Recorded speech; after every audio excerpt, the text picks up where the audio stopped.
दिनै उदालगुरि डिस्ट्रिक्टनि सिङाव थानाय बारग' एनडिबिफोरखौ लिंथुमनानै माखासे गोनां गुरुत्वपूर्ण खोथाफोरखौ रायज्लायनाय जादों। जेरावनोखि जोङो इउनाइटेड फार्म अफ एक्स एनडिएफबिआ मा मावबाय थादों, बर्तमान मा डेभेलपमेन्ट जादों, बेखौ जोङो खोन्थानो गोनां दङमोन। बेफोरखौ जोङो जोंनि सेंग्राफोरजों शेयार खालामदों आरो बिथांमोननिफ्रायबो जोङो खोनासंदों जे जोङो थांनाय बोसोरनै जाबाय इउनाइटेड फार्मआ जानोसै फैबाय थानाय नेक्स्ट दाननि अक्ट'बरनि 22 तारिखआव इउनाइटेड फार्म अफ एक्स एनडिएफबिआ 2 बोसोर कमप्लिट जानो थांदों। बे बोसोरनैयाव मा मावदों मा मावाखै बेखौ लानानै जोङो रिपर्ट होदों आरो रायज्लायदों आरो खुबै पजिटिभ। दिनै सेंग्राफ्राबो गाहाम मोनदों इउनाइटेड फार्मनि खामानि दामानि मावनायफोरखौ। जोंहा गोबां हमायसा दङ दिनै बारग' एनडिएफबिफ्रा। दिनैसिमबो जोंहा 64 जन बारग' एनडिएफबिफ्रा जोबथेसालियाव दङ। दा बिनिनो माबायदियै बिथांमोननि केसखौ उइथड्र खालामनानै बा माबायदियै बेल मोननानै बा केसखौ माबायदि फोजोबनानै उदां अख्राङाव लाबोनो हायो बिनि सोमोन्दै जोङो खामानि मावगासिनो दङ। थांनाय 21 तारिखआव आसामनि चिफ मिनिस्टार मानगोनां आसामनि chief minister doctor Himanta Biswa Sharma बिथांजों इउनाइटेड फार्म अफ एक्स एनडिएफबिनि मोनसे डेलिगेटआ रायज्लायदों आरो गोबां आखाबादि बिथाङा खामानिखौ मावगासिनो दङ। जोङो नायबाय 4 बोसोर जोंनि बिटिसि गभर्नमेन्टआव थानाय जायफोर इएम दोङो, एमसिएलए दोङो, बा चिफ डिपुटि चिफ दोङो, बा मिनिस्टारफोर दोङो, बा एमएलएफोर दोङो, बिथांमोनखौ जोङो 4 बोसोर लामा नायबोबाय। बिथांमोननि खावलायनाय बायदियै जों स्रि थाबोबाय। नाथाय खुनु मोनसे सरकारजों रायज्लायनानै बारग' एनडिएफबिनि हमायसाखौ समाधान खालामनायनि लामायाव बिथांमोना आसुनि लायाखिसै बा जोंखौ लोगो लाफायाखिसै।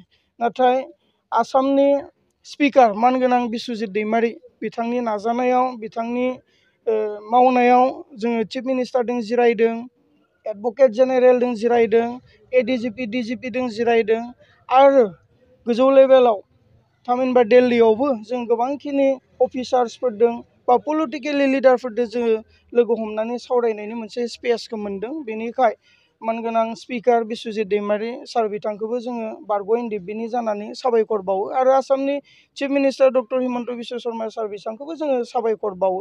बिथांमोननि इनिसियेटिभनि गेजेरजों थांनाय 3-4 सानबासोनि गेजेराव जोङो भुटानाव जोबजानानै दोनजानाय बारग' एनडिएफबिफोरखौबो जोङो मोनफुंनो हादों आरो थाबैनो बिथांमोननि खोथा होनाय बायदियै थाबैनो जोङो जेलाव थानाय एनडिएफबिफोरखौबो उदां अख्राङाव लाबोनो हासिगोननि लामायाव दङ। बे मुंख्लं सानखौ 11टा जायगायाव खुंनाय जादों। 11टा जायगायाव आसामनि दाब दाब गुबुन गुबुन जिल्लायाव गासै 11टा जायगायाव खुंनाय जादों। गोबां जोंनि बारग' एनडिएफबिफ्रा सोरहाबा थाखा फैसा गैया, सोरहाबा हान्था मेलायाव उसुबिदा जायो। जेराव जोङो सेन्ट्रेलाइज गहपुरनि दैमालु फोथाराव लादोंमोन।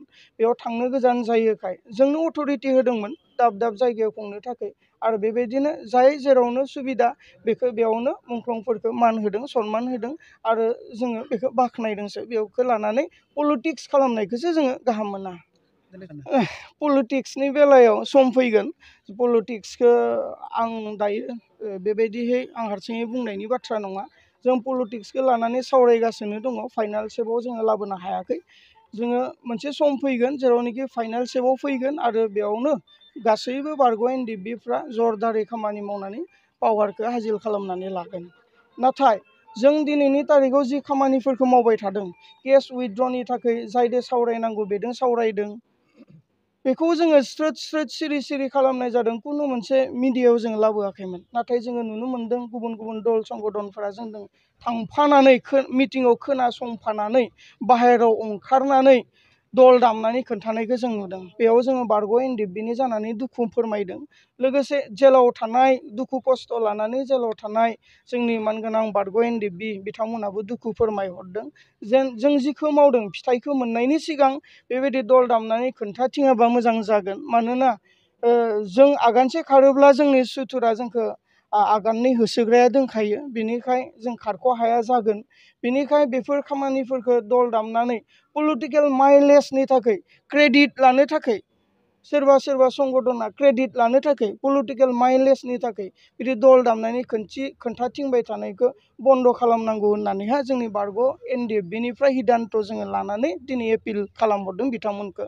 जाहाथे अननानै बिथांमोनाबो मानियो जेन बे क्रेडिट पलिटिक्स एबा पलिटिकेल माइलेज लानो थाखाय जे नोंथांमोना बेबायदि दल दामनानै खोन्थाथिंबाय थाया आरो जों बारग' एनडिएफबिआ बारग' एनडिएफबिनि जि हमायसा दङ बेखौ जोंनो मावगासिनो जोंखौ अभारटेकबो खालामनो साननाङा जोंनि हमायसाखौ जोंनो मावगोन 4 बोसोर जोङो नोंथांमोनखौ नेबाय नाथाय कुनु दिन मोनसेबो मावनाय बा बिजि खान्दासेनिबो बारग' एनडिएफबिफोरनि समयसाखौ समाधान खालामनायनि खेथ्रआव जों नुखायाखै आरो नोंथांमोना लुगैखायाबो बेनिखायनो जोंखौ अभारटेकबो खालामनो नाङा मावनांगौ खामानिखौ जों मावगासिनो दङ दिनै इउनाइटेड फार्म अफ एक्स एनडिएफबिनि नाजानायावनो मानगोनां डक्टर हिमन्त बिश्व शर्मा सारा मोनसे खोथा होदों 620 जन मुंख्लं न'खरफोरनो थाबैनो मुंख्लं अनसुंथाइ होनाय जासिगोन बे फैदों आरो लोगोसे 1400 जन मुंख्लं न'खरफोरखौ थाबैनो भेरिफिकेसन खालामनानै उइदिन डिसेम्बरहालागै होनायनि खोथा फैदों लोगोसे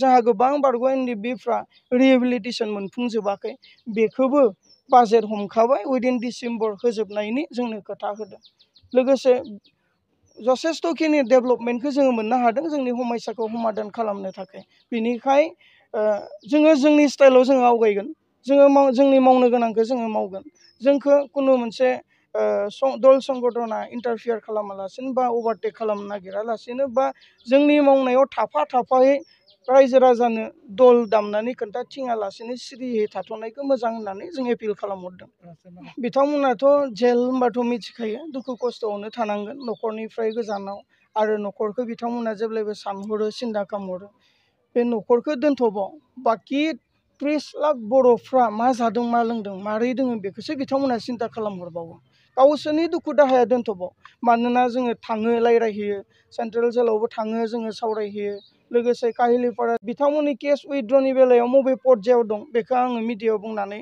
दल दामना खोन्थानो इच्छा गैया जोङो थाबैनो बिथांमोनखौ उदां अख्राङाव मोनबोगोन बे निश्चित